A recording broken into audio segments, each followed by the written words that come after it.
Sebelum menyaksikan alur filmnya, kami minta dukungan teman-teman semua agar channel ini bisa terus update.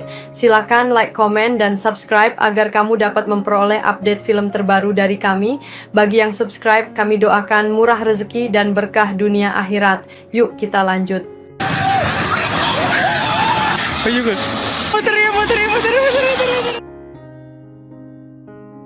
Pada awal film, kita diajak ke dalam mimpi seorang bocah bernama Shen Xiu yang sedang mencari ibunya di tengah badai salju. Shen Xiu tinggal bersama ayah, ibu tiri, dan adik tirinya. Saat ini, mereka sedang dalam perjalanan menuju pelabuhan untuk menaiki kapal pesiar. Selama perjalanan, Shen Xiu merasa tidak dipedulikan oleh ayah dan ibu tirinya yang lebih fokus pada adiknya. Saat di tengah laut, badai dan ombak besar mulai menghantam kapal, memicu kenangan Shen Xiu tentang momen terakhir bersama ibunya sebelum beliau pergi. Tiba-tiba, Shen Xiu melihat seekor ikan di atas dek kapal. Saat ia mencoba mengembalikannya ke laut, ia melihat sebuah bayangan berbentuk badai yang ia anggap sebagai bayangan ibunya, sama seperti dalam mimpinya. Ia terus berteriak memanggil ibunya, lalu terjatuh ke lautan. Shen Xiu terbangun di laut yang berbeda bersama sebuah balon bebek besar dan seekor makhluk tak berbentuk bernama Hai Jinx yang ia yakini akan membawanya bertemu ibunya. Hai Jinx membawanya ke sebuah bangunan yang muncul dari dalam laut. Namun, sebelum masuk, Shen Xiu melihat banyak manusia ikan menuju ke arahnya dan ia bersembunyi di dalam tubuh Hai Jinx. Kehadiran manusia dianggap sebagai kesialan dan para manusia ikan mencoba mengusir mereka. Dalam bahaya, Hai Jinx berubah menjadi monster besar dan menyeret semua manusia ikan ke dalam bangunan, mengembalikan mereka ke wujud semula. Di dalam, seorang manusia api bernama Nan He, pemilik bangunan yang ternyata adalah sebuah restoran bawah laut bernama Deep Sea, mencoba menangkap Hai Jinx. Shen Xiu memohon kepada Nan He agar tidak menyakiti Hai Jinx, tetapi Nan He tidak peduli dan mengusirnya bersama semua makhluk laut. Nan He berencana menjadikan Hai Jinx sebagai bahan makanan dan mengutus asistennya, seekor singa laut bernama Lao Ji, untuk membawa kembali Shen Xiu ke dapur. Setelah sadar, Shen Xiu menemukan teko tempat Hai Jinx ditangkap. Saat ia akan mengambilnya, seorang koki membawanya untuk dihidangkan. Shen Xiu mengacau di tengah restoran, menumpahkan sup, dan tanpa sengaja meminumnya, yang membuatnya melihat kenangan bersama ibunya. Nan He mencegah Shen Xiu memakan hidangan itu dan memintanya keluar.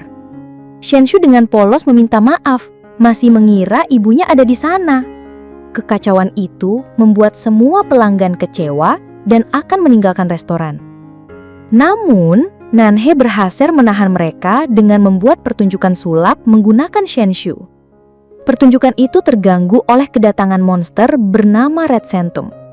Semua koki, termasuk Nan He, panik dan menyalakan mesin untuk kabur ke permukaan laut. Nan He menjelaskan bahwa kemunculan Red Phantom dipicu oleh seorang gadis kecil yang sedang murung. Shen Xiu bersikeras agar Nan He melepaskan Hai Jinx, tetapi Nan He menolak karena makhluk itu sangat langka dan membuat restorannya laku keras. Akhirnya, Nan He mengizinkan Shen Xiu untuk tinggal sementara dan bekerja di sana. Awalnya, Shen Xiu sering membuat kekacauan, tetapi setelah diajari, ia menjadi mahir dan restoran Deep Sea mendapat rating bagus. Suatu malam setelah pesta merayakan ketenaran restoran, Shen Xiu tidak sengaja membebaskan Hai Jinx. Makhluk yang marah karena terkurung, berubah menjadi raksasa dan mengacaukan seisi restoran.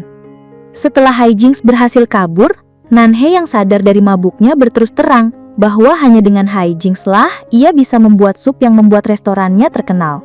Nan He bersikeras bahwa apa yang dilihat Shen Xiu tentang ibunya hanyalah halusinasi dan memaksanya pergi. Kepergian Shen Xiu membuat banyak koki bersedih. Saat Shen Xiu merasa sedih dan sendirian, cairan merah dari Red Phantom mulai mengelilinginya. Di sisi lain, Nanhe merasa sedikit menyesal telah mengusir Shenshu. Tiba-tiba, ia melihat Shenshu sedang dikejar oleh Red Phantom. Nanhe melupakan keputusannya dan berusaha menyelamatkan Shenshu yang ditelan oleh monster itu. Dengan kekuatannya, Nanhe membelah lautan dan berhasil membawa Shenshu kembali ke dalam restoran. Nanhe mengungkapkan bahwa ia menyelamatkan Shenshu karena ingin gadis itu membantunya menemukan sebuah tempat bernama Eye of the Deep Sea, habitat para Haijings. Suatu malam, Shenshu kembali mengalami mimpi buruk dan menghampiri Nanhe. Nanhe menenangkannya dengan sebungkus bubur instan dan menghiburnya dengan janji akan membangun taman bermain untuknya jika ia sudah kaya. Tak lama kemudian, Laoji memberitahu bahwa mereka sudah dekat dengan tujuan, tetapi Red Phantom berada di sana, menghalangi jalan mereka. Shenshu mulai menyadari bahwa kemunculan Red Phantom memang disebabkan oleh kesedihannya. Namun Nanhe tidak peduli dan memutuskan untuk melawannya dengan seluruh kekuatannya. Keberanian Nanhe menular kepada Shenshu, yang berteriak bahwa ia tidak takut lagi dan sudah lelah merasa sedih. Sesampainya di pusat Eye of the Deep Sea, mereka disambut dengan serbuk pelangi dan nuansa warna-warni. Namun, Shenshu tidak menemukan Nanhe dimanapun. Ia mendengar dengungan suara mirip ibunya dari dalam makhluk Haijings yang mengembalikan semua kenangannya yang indah bersama sang ibu. Namun, masa-masa itu harus kandas karena ibunya memilih pergi. Sejak saat itu, ayahnya menemukan pengganti dan memiliki anak lain, membuat Shenshu semakin jauh dari ayahnya dan menjadi anak pendiam yang dijauhi teman-temannya.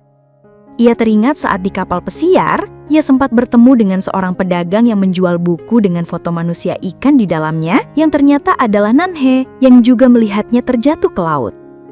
Pada akhirnya, kita dibuat terkejut dengan kenyataan bahwa seluruh kejadian yang dialami Shenshu bersama Nanhe hanyalah imajinasinya saat ia dalam keadaan koma. Sebenarnya, Shenshu berhasil diselamatkan oleh Nanhe saat ia terjatuh ke laut.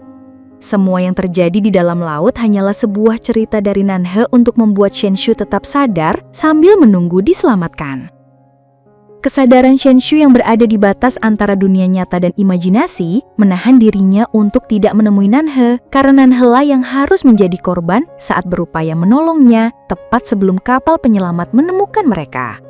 Melihat semua kebenaran tersebut, kesadaran Shenshu berupaya keras menembus batas antara dunia imajinasi dan dunia nyata. Tetapi semua sudah terlambat. Mengucapkan kata-kata terakhirnya, Shenshu berjanji tidak akan menjadi anak murung lagi dan berterima kasih kepada Nanhe karena berkatnya ia selamat dan bisa tersadar di ranjang rumah sakit.